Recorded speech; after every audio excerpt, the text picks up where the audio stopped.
नमस्कार दोस्तों, स्वागत है आपका वर्ल्ड ऑफ एजुकेशन में। आज हम आइडियलिज्म यानी आदर्शवाद के बारे में पढ़ेंगे। आदर्शवाद दर्शन की सबसे प्राचीन दर्शन है। आदर्शवाद के अनुसार भौतिक वस्तु की अपेक्षा विचारों का अधिक महत्व है। विचार ही सत्य हैं, शिवम है, सुंदरम है।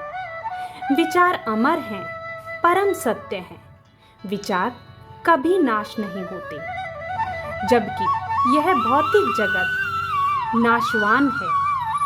मनुष्य का उद्देश्य आध्यात्मिक प्राप्त करना ही परम उद्देश्य है, परम सत्य है। आदर्शवाद का विवरण प्लेटो के विचारों में भी मिलता है। प्लेटो, सुकरात, बार्कले, हेगल, पास्टोलॉजी और डेकार्ता जैसे विद्वानों ने आदर्शवाद को प्रमोट किया है। आदर्शवाद ग्रीक भाषा के आइडिया, आइडियोलॉजी या आइडियलिज्म से निकला है। आदर्शवाद की कुछ विशेषताएं हैं, जैसे माइंड के यानी विचारों के द्वारा प्राप्त की गई नॉलेज मोर इम्पोर्टेंट है बजाय ज्ञानेंद्रियों द्वारा प्राप्त की गई नॉलेज से। आदर्शवाद फीलिंग्स, इमोशंस और आइडियाज़ को अधिक महत्वता देता है। यह यूनिटी इन डाइवर्सिटी की बात करता है। आदर्शवाद के अनुसार मनुष्य भगवान की बनाई हुई सबसे कीमती कृति है।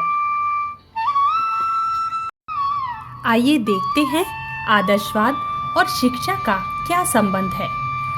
आदर्शवाद का विवरण यूँ तो वेस्टर्न फिलॉसफी में भी मिलता है, लेकिन इसके अलावा हमारे वेदों और उपनिषदों में भी आदर्शवाद का विवरण है।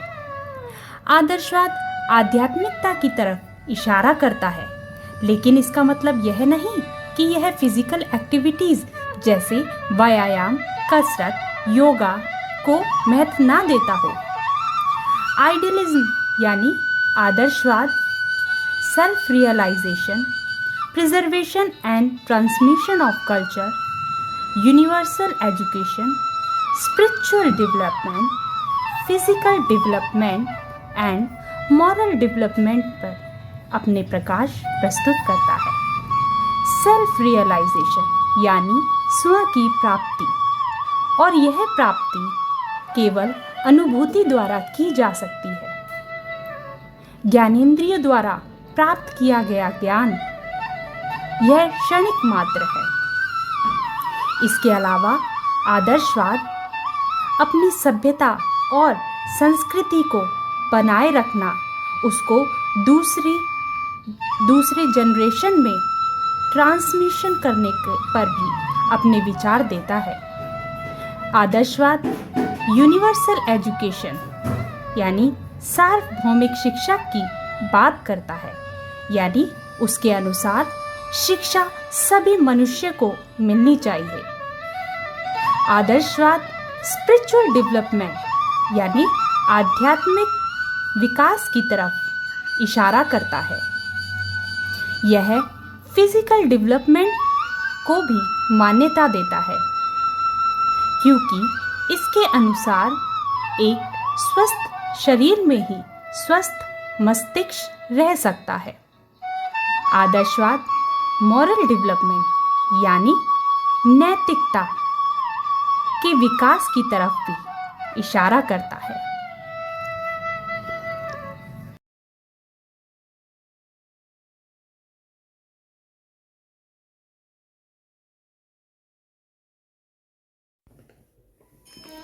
आदर्शवाद मुख्यतः 3 स्तंभों पर आधारित है: ट्रुथ, ब्यूटी, गुडनेस, सत्यम, शिवम, सुंदरम। व्यक्तित्व का इस प्रकार विकास होना चाहिए कि वह सत्य की खोज कर सके। ब्यूटी यानी सुंदरम व्यक्तित्व में इस तरह विकसित होना चाहिए कि वह प्रकृति में विद्यमान सुंदरता का अनुभव कर सके। गुडनेस यानी व्यक्तित्व का विकास इस प्रकार होना चाहिए कि वह नैतिक गुणों से परिपूर्ण हो। आदर्शवाद और पाठ्यक्रम। आदर्शवाद का पाठ्यक्रम मुख्यतः 3 बातों पर निर्भर है: नोइंग, विलिंग एंड डूइंग। जानना, तत्परता तथा कार्य करना। आदर्शवाद तथा शिक्षण विधि।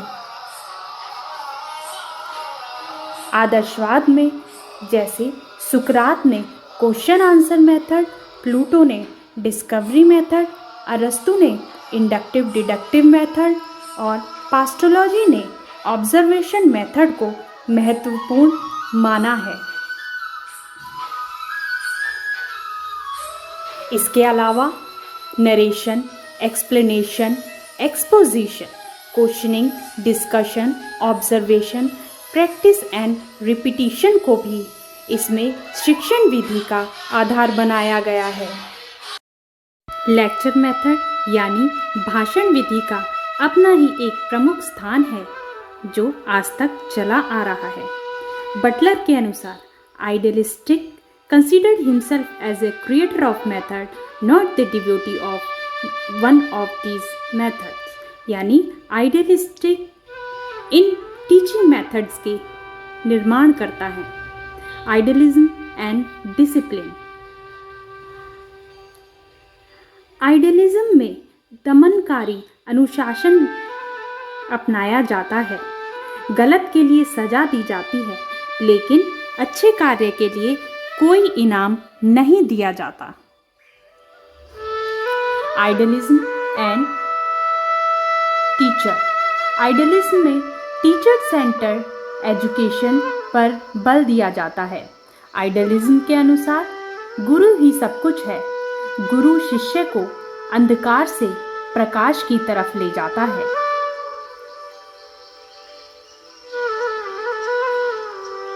आदर्शवाद और विषय।